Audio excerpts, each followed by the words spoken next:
Okay. All right, all right. Welcome to Clear Vision Wednesday.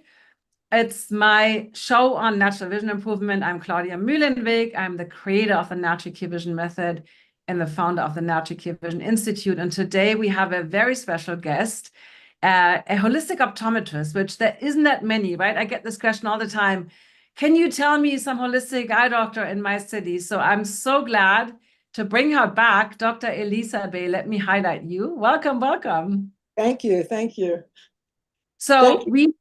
we actually met a couple of years ago online, right? You actually found me and we connected, and you have a new book out that I'm reading, which I absolutely love. So I want to kind of start with Enlivening Consciousness, which is not a kind of book title that you would think comes from an eye doctor. That's why we called this whole episode Beyond Carrots, Beyond 2020, and even the eyes are the window to the soul, right? We hear this all the time, those kind of cliches. So I'm excited about our conversation because just like your book, we're going to go a lot deeper.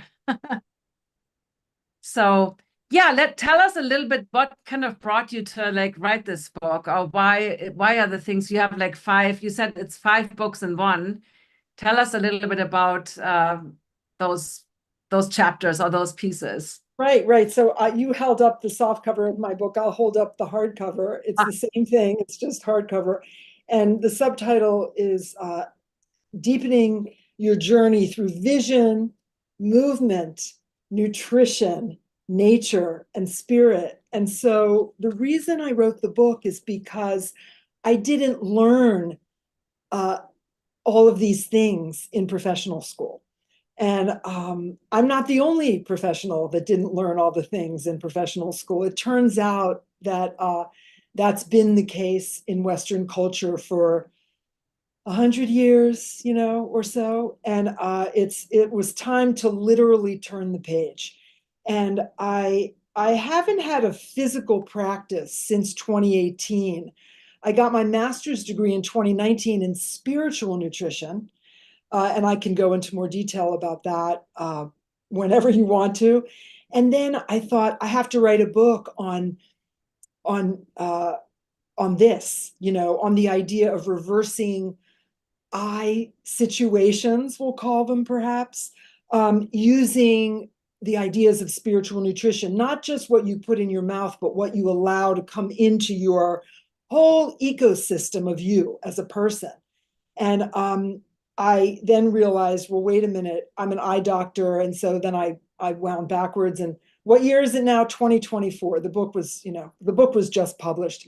And it is in 5 sections. In those 5 sections, my editor told me, you have to lead with eyesight, with vision, because you're an eye doctor. I didn't want to lead with that. I wanted to lead with nutrition, because nutrition, we have to eat, right? We have to eat. She said, no. I wanted to lead with movement. We move right from the time we're born.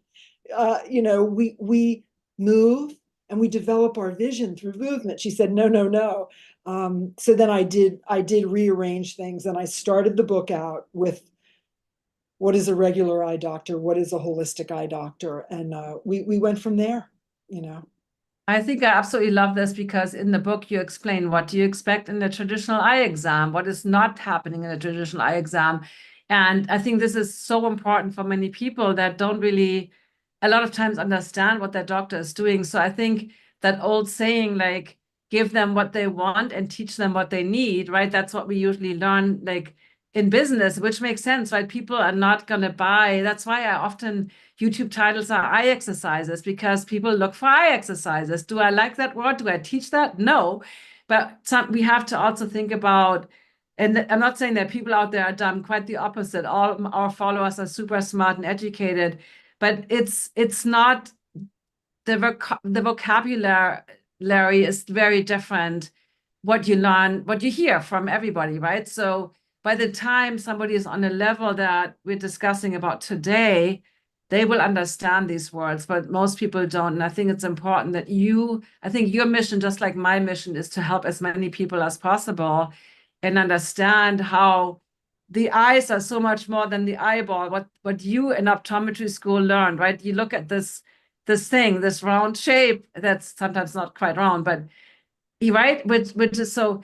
Tell us a little bit about so movement, right? You talked about the second chapter is called movement, The second and section, just to be clear, it's the second section. So there's many chapters in each section. right, The first chapter is actually an introduction because my editor told me a lot of people don't read the introduction, so that became chapter 1. That's a synopsis of the whole book.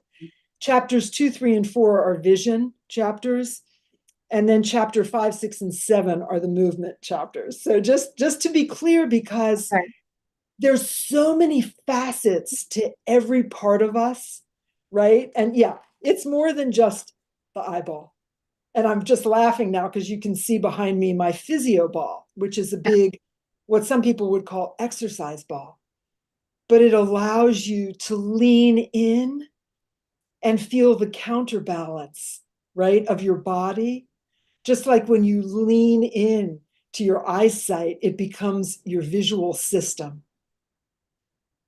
So I'm looking on YouTube too if there's any particular questions, but maybe we should start with something more practical. So I know you still work with people too. So if somebody comes to you, because I get these messages every day, I have XYZ condition or so can you help me? And I usually say my programs help with everything because it's based on all the foundation. So tell us a little bit if somebody comes to you or reaches out to you with, I just had somebody reach out with retinitis pigmentosa, but it doesn't actually matter what the diagnosis is, right?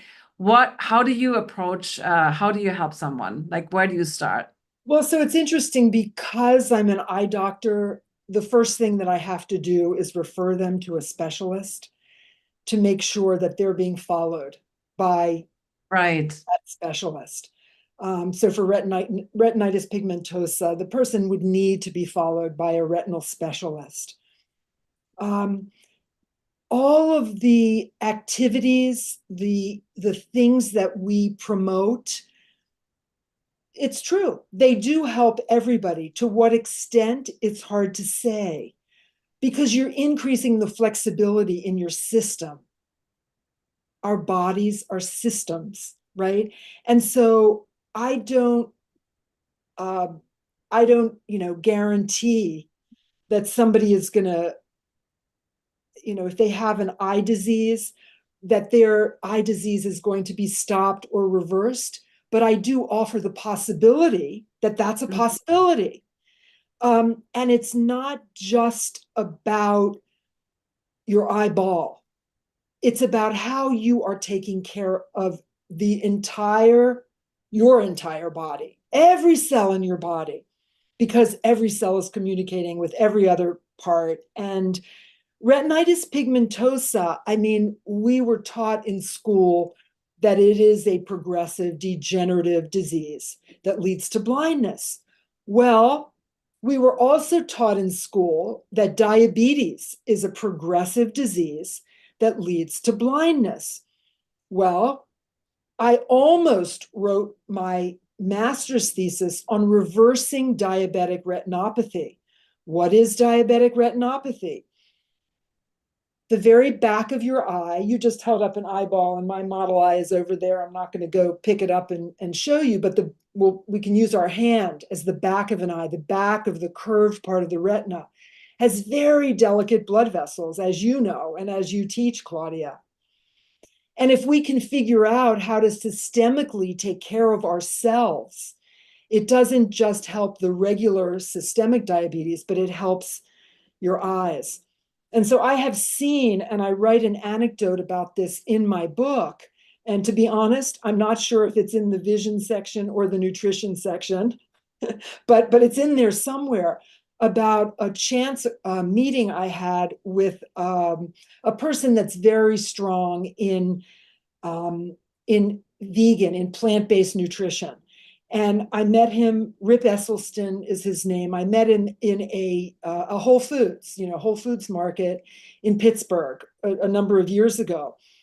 And he was promoting one of his books. And as we were kind of leaving the Whole Foods, I told him what I do. And he said, "Oh, you'd be interested in this." And he pulled out his laptop and showed me photographs of the back of the same eye before the diet that he recommends, a whole food plant-based diet, and after the diet he recommends. And the first was of a diabetic patient, I believe, that had really very permeable, thin, and leaky blood vessels. And then the second image was of a very, very beautiful retina. And it was the same retina. And it was the retina of a person that had diabetes, that had reversed their adult onset, or what's classically known as type 2 diabetes. And I said to him at that time, I need a copy of those. I want to put those in my book, or but I wasn't able to reconnect with him. But that is a true story. And I was going to write my master's thesis on reversing diabetic retinopathy using the raw living foods lifestyle, which is considered very extreme by some people. However, I've started to understand, and I more than have started to understand, that what is extreme is not what we're talking about, but it's what's been going on in our culture for progressively more and more over the past, especially the past 50 years. And so we have the opportunity here to educate ourselves and to educate our others, and to say, I would say to that retinitis pigmentosa person, client, patient, however you characterize the person, you have an opportunity here to learn some things that you've never heard from any of your eye doctors or any of your physicians, likely. And when you clear out your body vessel, and ultimately connect more fully to God, spirit, source, however you refer to that energy of who we all really are but have forgotten, things will change in ways you don't expect, and you can start to look at this as a gift. Because if you weren't given this gift of diabetes or cataracts or retinitis pigmentosa or focusing issues or convergence issues or depth perception issues, then you may not have had the opportunity to be, and live with the fullness that you are doing right now. So, yeah, and I agree that there are some subtleties when I work one-on-one with people. I do consult, virtually mostly now around the world. There are some subtleties, and I know you do this too, help people to begin with, if they're wearing eyeglasses, the suggestion or tools to reduce their eyeglass prescription. If they're ready to take their glasses off completely, great. But if they live in a big city and they're driving at night, that's not going to work right away, But what is the understanding that we can impart to the people that we're working with, whether in a group or individually, so that they can understand that more positivity, creativity, depth, and awareness and breath is possible. And it's not only possible, but if you're willing to work, you can't lay down on the couch and do this. This is active. This is involvement. This is fun. This is not what we have been raised up in, a lot of us, at least. I'll speak for the United States of America, where. I mean, there was so many good things you said. So first of all, I want to highlight the word possibility, that we can obviously never guarantee any results with anything, but the idea of there's a possibility, which I like even better than the word hope, but the possibility of change. The other thing you said is that I was always teased and bullied for my vision, right? I was cross-eyed and I had glasses at the age of 3, and turning that around, because maybe without this, we would have never discovered, right, this holistic approach, right? So a lot of times, I love that you reframe this as a gift. This is a gift that you've been given to kind of see deeper, understand deeper, be aware, so many things. And then that really, what you talked about being extreme, and with diet is the most controversial, other than politics. It seems like the most controversial topic on the planet. But I think whatever right dietary pattern somebody believes in, but I think the understanding that what we are doing is that Live Healthy is not extreme, but the rest of the world is extreme. And I think that's That's so important because I've gotten my fair share of like how crazy I am. And what are you still eating, right? What are you still eating? My mom is to this point, like she doesn't understand. But speaking of eating, so carrots, right? Carrots is like this thing. And we didn't talk beforehand about questions I'm going to ask you. So I'm just going to play along. But, there's always this myth, right? This is, I think, one of the number one myth is that carrots, like just eat more carrots and then you will have great vision. So anything you want to add to or say about the carrots so we can get that out of the way as well? Well, okay, so let's broaden that answer. Let's broaden it. Let's eat carrots and cucumbers and kale and, let's eat some beans and let's eat rice and let's eat everything that grows from the earth that the cows and chickens and fishes eat. And let's eat more of it even after that. In my book, in the nutrition section, I do really emphasize the plant-based lifestyle. Why? Because I'm interested in really helping people to either stabilize or reverse eye issues. And I'm not just limiting it to eye dis-ease. I'm talking about all the parts of vision. Right. Like I mentioned earlier, tracking ability.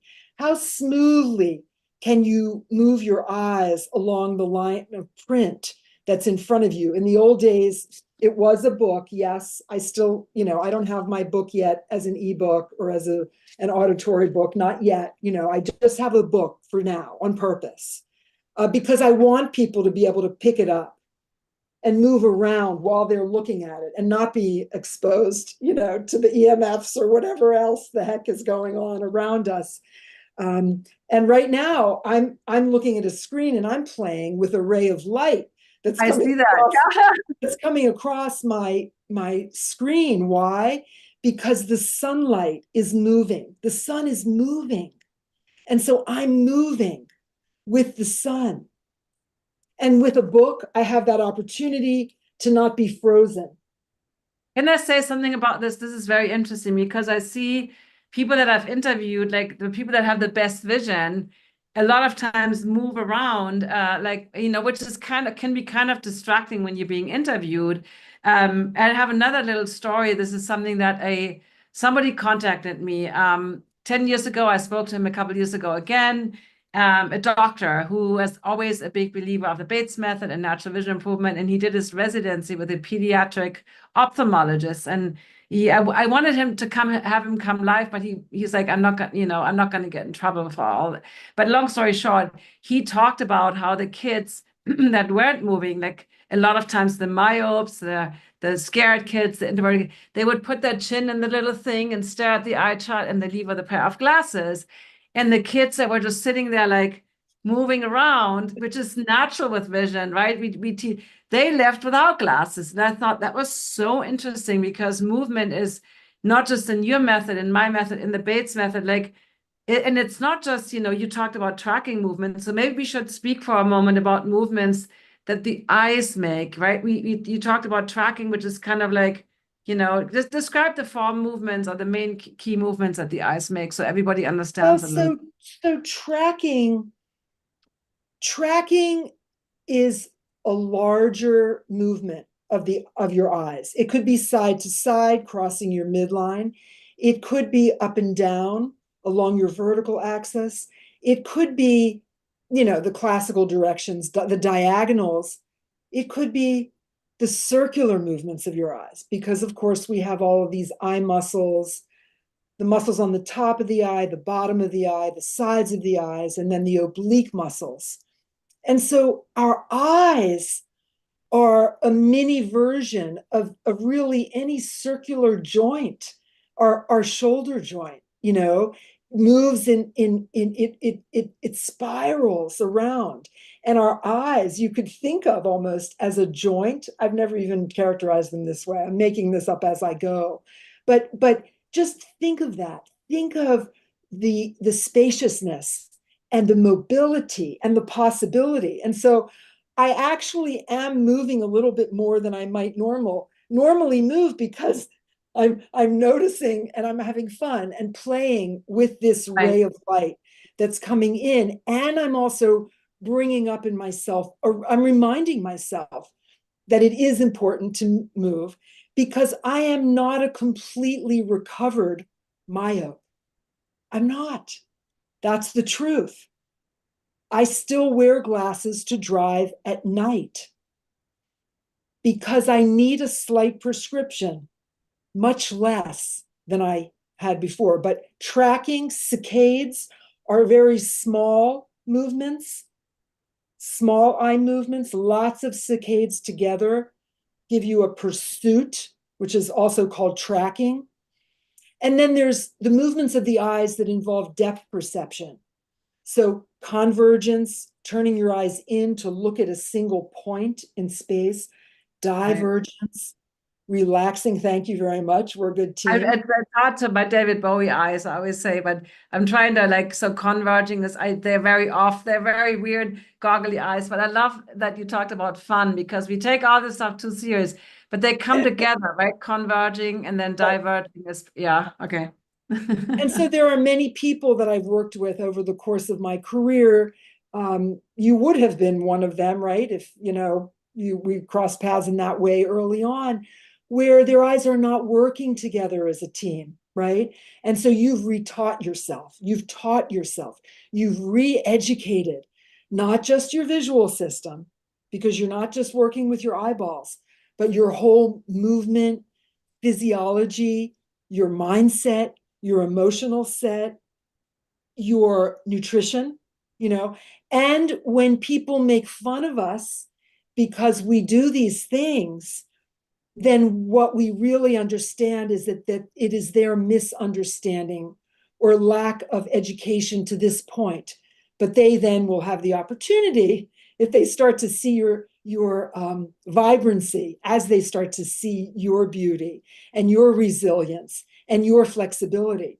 And I used to think, as a recovering myope, I used to think if somebody wasn't looking at me straight in the eye all the time, if they were looking far away or gazing at something else, that was rude.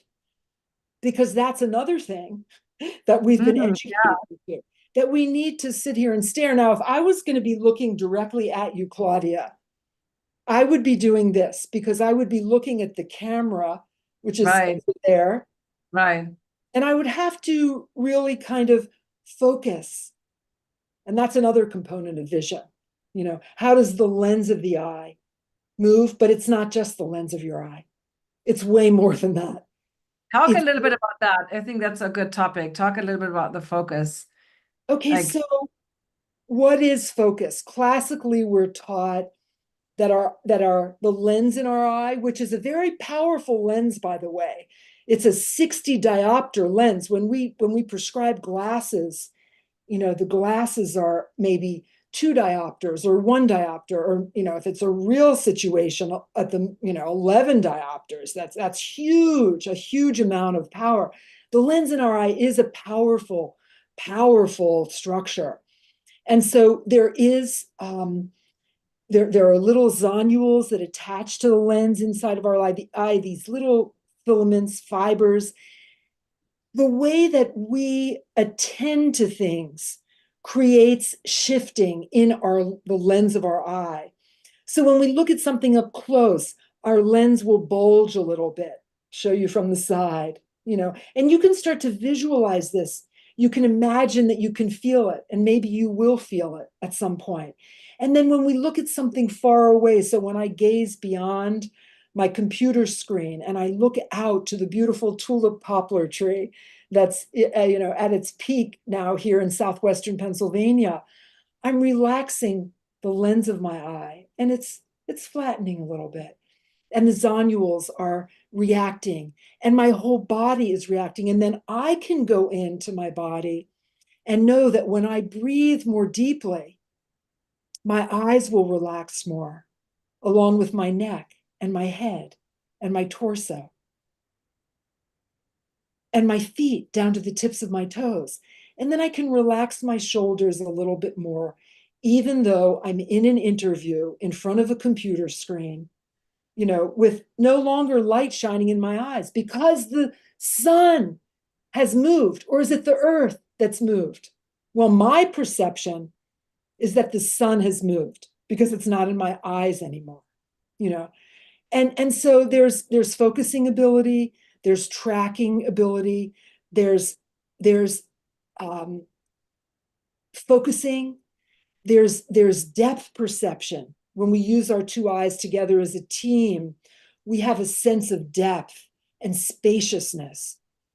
And all of these things can be worked with directly with our eyeballs. It's true, because the eye muscles are the finest muscles in the body, the most sensitive, the most delicate. And so even for somebody who's not very mobile, who can't move around, like I've been jumping around during, this interview, kind of a little bit on purpose for fun. But even if you're bound to your bed, a dear friend of mine has just, wound up in rehabilitation in a nursing home, hopefully briefly, but she's alive with her eyes because she always has been. And so we can relearn to move our eyes more actively. I love that. And, when we talk about eye exercises, right, which is usually like the pencil push-ups or rotating your eyes in a circle or the yoga clocks or those things, what do you think about those practices? And I know we want to go deeper, but I think it's very important to also touch on some of those things that are out there that people think we should be doing. It's interesting. Those are interesting questions. I have been taught, because I did, specialize many moons ago in vision therapy. It's called optometric vision therapy. And I write about this a little bit in my book. There are various trainings in optometric vision therapy, but eye movement training is definitely part of it. So the question is, a person, when they move around, their head and their eyes move together for the most part. But if you find yourself in a certain position, for example, at a desk, and you're looking over here, your head is turned this way, and you get, maybe sometimes your eyes are working a little bit independently of your head. If my belief system at this moment in time is, if you are tuned in and working in an embodied way, you can do gentle eye movements in the way that I was classically taught. Gently, for example, look up just a little bit towards the ceiling. You're not being asked to put your head in a vice and look up to the ceiling, but can you just move your eyes a little bit just to play with, and slow it down? What does that seem like? And just to play with the sensation of your eyeballs against your eyelids. I did actually watch a few of your, I noticed that you shared on Instagram this interview. And so I looked at a few of your videos, and I heard you say very clearly, it's not a good idea to just move your eyes and not move your head. And so I think that it's a matter of degree, right? Yeah. And so I have begun in I'm going to say my elder years, I have begun to help people to work more gently, which is counterintuitive to the way that we have been trained in mainstream Western culture. We have been taught about the end game. We have not been taught as much about the meaningful nature of the process. And I know that some of this might be really far out for a lot of people, but I know also that it will plant a seed in their brain, in their awareness, that, maybe I can incorporate some of these different things into my life, like looking beyond the computer and then coming back to the computer, and then glancing over at my book, which happened to be, I was telling Claudia before the interview started, I just literally opened the book and I opened to the page where I mentioned Claudia in the book. And I'm not even going to tell you or her which page that is because she hasn't I really. didn't get that far. I was in the movement and the vision section. So But I'll tell you, I'll give you a little hint and clue. It is obviously now you know the answer. It's in the movement section. How do you like that? I It's love in the it. movement section. And I do have a little piece in here about restoring your blink rate, and then I have a little something in there that is a Claudia quote, and I'm not going to tell what it is. She'll Okay, probably no, blurt it that. out. But I wanted to kind of touch on, so when I said, don't move your eyes independently, that was more about the Elliot Forrest research on connection to astigmatism, where people habitually always look somewhere to the side. It wasn't like you can't do that. So, but I love what you said about the process, because a lot of times we have this idea, right? Correcting your eyesight. We hear that a lot, correct your eyesight. We also hear fix your eyesight. This is the whole idea of LASIK or other surgeries, versus what you and I are talking about is more like, yes, improving your eyesight, but it's really a process. It's an awareness of your vision as this sense that you're right. I would love for you to talk a little bit more about that, because right, I talk about how stress affects our vision and how when we go through life, there is no correction where it's done deal. And then, you can just go about your day with the bad habits and all these things and nothing will change, right? It's like, but I think it's this end game, what you talked about, this belief and Western medicine or culture that it's like you do this thing once. Or I always say when we think about, strengthening our bodies, right?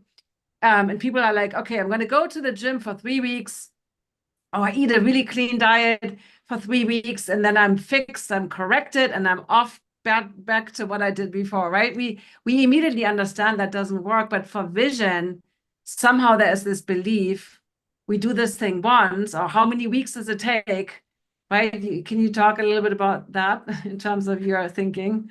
So what you're talking about is lifestyle shifting. And it is not necessarily for everyone. That is something that has been a hard lesson for me to understand, because I'm excited and interested and motivated. Hmm. Not all the time, but especially recently, because there's so much, if you tune into it, if you tune into the frequency of what we're being fed through the mainstream media, you could drown, right? In that lifestyle of listening and hearing toxicity, right?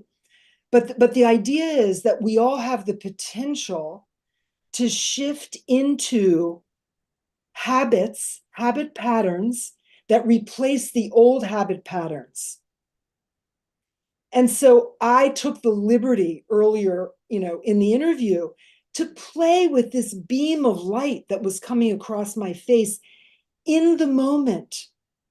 Right now, I'm taking the liberty of appreciating the breeze that's coming through the crack in the window. It happens to be a beautiful, incredible day in southwestern PA.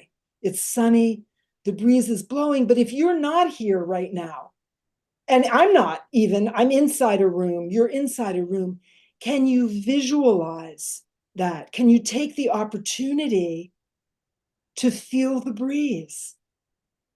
And so not only is it about lifestyle shifting that comes from the inside of us, but there's all kinds of planetary and cosmic shifting that is going on right now.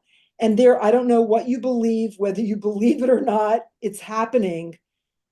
We're being, my husband is talking to the mailman loudly outside, and I'm just saying this out loud because I'm getting distracted. And he promised me he would stop mowing the lawn, which he did.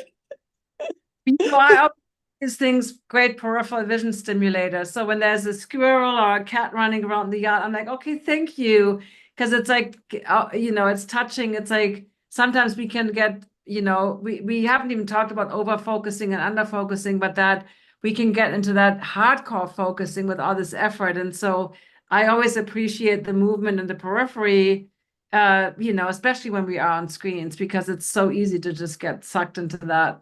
Well, right. So peripheral awareness, and you can play with this while we're talking or while you're listening, whatever you're doing. You can just wiggle your fingers around, because visual acuity, which is what this thing was talking about, beyond visual acuity, is just central vision. It's just this pinpoint, macula or foveal vision, this little pinpoint on the back of your retina. And the rest of it is all about sensory motor awareness and peripheral vision. And that's what allows for depth perception. And so that's why movement is so important. Yet it is also important to be able to focus in on the printed page, for example, or a letter in a word, and to be flexible enough and resilient enough to move back and forth between the two. And these things are happening naturally. It's part of what's called a normal system. And if we've developed normally from the time we were born, and given the opportunity to be on the ground as a baby on our bellies and not held and, with bouncers and walkers and bumpers and, all these other things in the first year of life. And in today's day and age, if we have been protected from this thing, which is called a device. I've seen very small children at this point with their eyes and body and all of their senses locked in to very small devices. This is something that needs to be an international discussion. Myopia is an epidemic. Nearsightedness has become an incredible epidemic. It used to be 50% of the developed population. Now it's who knows what. It's way up in the, And so the work that you do, Claudia, the work that I'm doing, and the work that all people that are into holistic vision care are into is so needed. It is so needed. And it's fun, just like integrating these little games. My book is an introduction to different ways of being for people that are open to it. And it plants a lot of seeds. The food chapters, there's more chapters on food. There's even some recipes in there, may seem intense at first, because when you go out in the world, it's difficult to find organic food. I just had the blessing of listening to Vandana Shiva.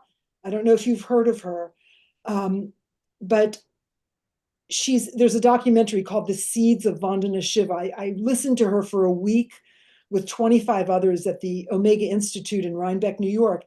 And I knew that organic food was hard to come by, but now I really understand why. Because we have a food system in the United States of America, and we produce GMO or genetically engineered food that is not allowed to be exported to many countries. So just think about that for a moment. What are we doing to our systems? If you want to go out and eat, but you want to eat some potatoes, or you want to eat some beets, or you want to eat some other types of vegetables, those are going to be GMO foods unless they're organic. How many restaurants do you know that have organic food? And so why aren't people out in the streets, in my view, protesting about food and what we want to see in terms of what we allow? Why aren't we subsidizing farmers that are organic farmers? Why are we subsidizing the industries that Oh my God, those are like super big questions. I totally agree with that. I think and so, but you see, there's super big questions, right. But within the context, and that's why I wrote something about that in the book. You haven't gotten to it yet on purpose, because I held off a little bit to allow people to start to absorb some of the big picture. It's a big picture. It's a very big picture, and we are up for the challenge, because if we weren't, I see people are writing some comments, but if I start to read them, then I'll be pausing.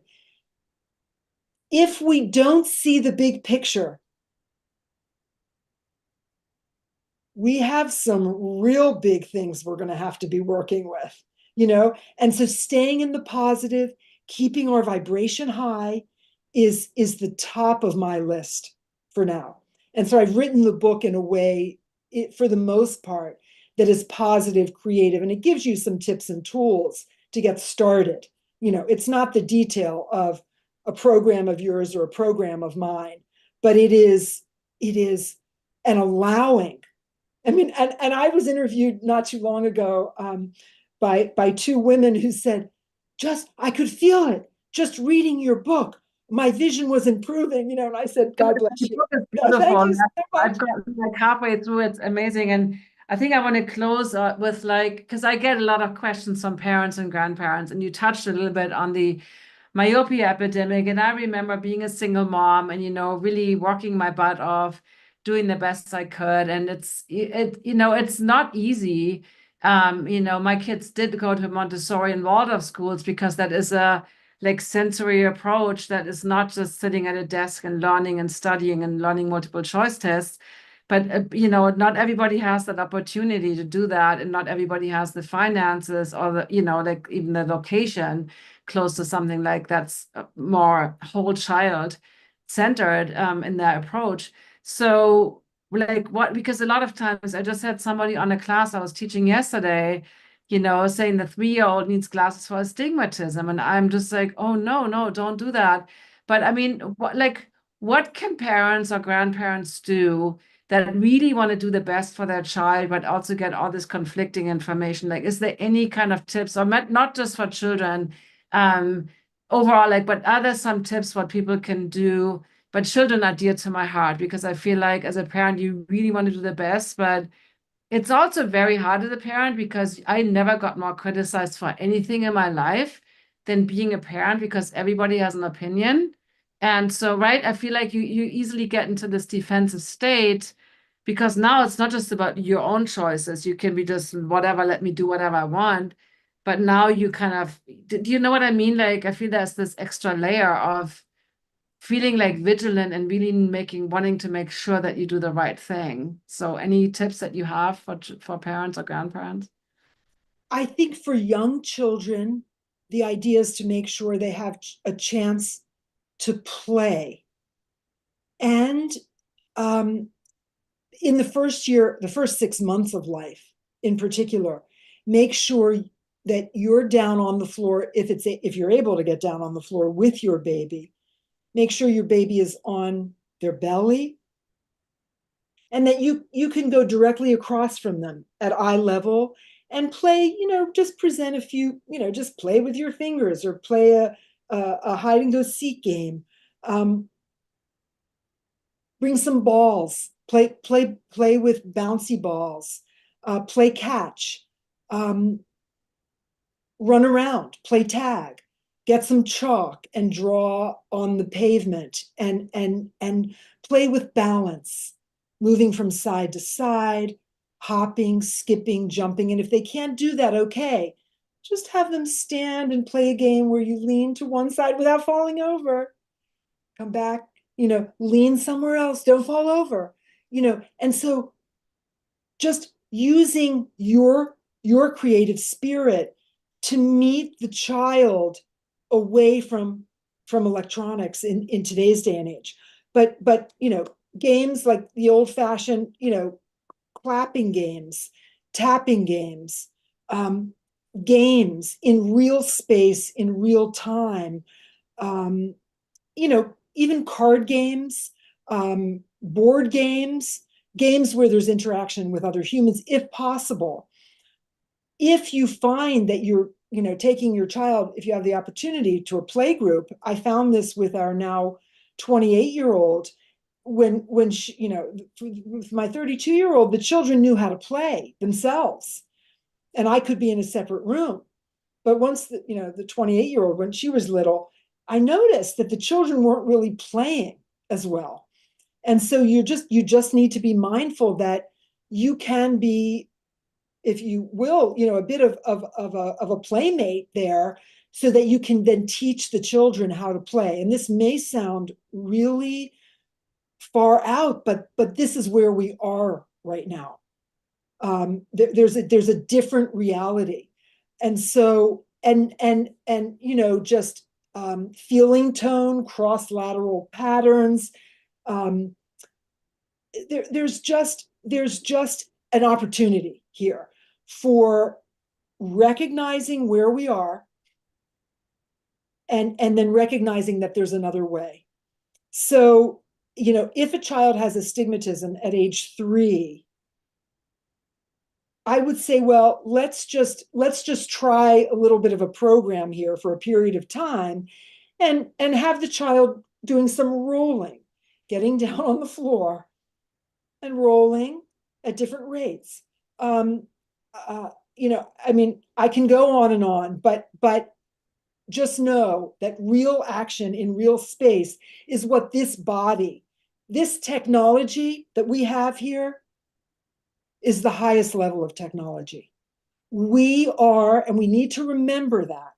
We need to keep reminding ourselves that we are miracles and that we know the answers, and the answers aren't necessarily out there. There are some tips and tools out there, but taking time for meditation and prayer and breath work, even if a child is 3 years old. When the child is under 3 years old, or even, it could be any young age, learn from the child. They're going to tell you what they need. And catch yourself when you find yourself telling them something that's your truth. Because they're here, they're coming through now. They're coming through to teach us. Oh my God, I couldn't have said it any better. I mean, it's so, so, so true. And when I was born, we were just put in a pram, and then, there wasn't much playing. Or I have one question on YouTube that I think is a good question. Why on the belly? And everything I wanted to say, everything you said was perfect. One thing I tell parents when I do my program, learn the things, become aware, and then play games with your kid. It's not about sending your kid to a vision teacher and then they do some exercises. It's play with your kid and listen. What you just said is so beautiful about listening to what is not right in their environment or their situation. There's so many clues you get when you talk. But let's finish with that question. Why on the belly when it comes to playing on the ground? So, just as a caveat, I'm going to explain to you why a baby on their belly, and then I'm here to tell you. And in my book, I write down a certain part of a developmental movement sequence that I've practiced with my patients throughout my career and that I still teach. This is applicable to every adult who's here listening and who will be listening to the replay for however long this other technology is around. When we are on our belly, we come out of the womb. When we're on our belly, we have the opportunity to feel the connection of the front of our body, ideally to Mother Earth, Mother Gaia, to the ground though, if it's on your rug. Then the child has the opportunity to play with gravity and sensation and develop. Then their curiosity will bring, eventually they're going to bring their head up, and they're developing what I call the neck supporting head reflex, the ability for your torso to be strong and support your head in verticality. This is critical in human development. And so by carrying our children or putting them in vertical, in the vertical, way more than they're being allowed to be in the horizontal, and making these sensory motor somatic or body connections within their own bodies and cells and on the outside. I've spent my career giving people the opportunity to relearn that. And then all kinds of skewed head postures and eye postures, eyeball postures can happen because the person hasn't had the opportunity. And the same thing goes with, allowing the child, just allowing them. We're not teaching our children to walk. They're teaching themselves to creep and crawl and stand up and ultimately walk. Think of the little baby. And I remember when I first saw Bonnie Bainbridge Cohen, one of my dear movement teachers, who started out as an occupational therapist but has gone way beyond the field. When I first met her, she was 50. She's in her 80s now and still teaching. She was reminded me of a baby. Her natural coordination was so beautiful. And if you think of indigenous tribes, and we all come from an indigenous tribe somewhere, if you think of that and allow yourself that play, allow yourself to get back down on the floor and do some rolling, some slow rolling, some middle speed rolling, from some quick rolling. What will you notice? And then when you stand up and you walk around, notice how will your vision have shifted, your eyesight, your peripheral awareness, your depth perception, and your smile. Smile. Hey, this is really fun. This could be really fun for the next party, instead of going and having cocktails and getting drunk. What if we really communicated with our children and with ourselves? Yeah. So. Oh my God, that was the perfect ending to this. It's definitely true how we grew up back then. We had a house on a hill and we would just lay and then just roll down the hill. I mean, that was one of the things we entertained ourselves with for hours. Thank you so much. I did the same. We did. So we have all the links in the YouTube show notes. Where can people, to just close off? Obviously, your book is absolutely fantastic. I recommend everybody gets this who's interested in any, and you're obviously here, so you are interested. What else do you do? How else can people find you? Tell us a little bit about how you work with people or how you help people or how they can find you. Yeah, so coming up this fall, I'm offering a 3-month course. It's called an Enlivening Consciousness Journey, and it'll be following roughly the outline of my book. So we'll spend, and it's kind of structured like a college course. It's 2 to 3 hours a week.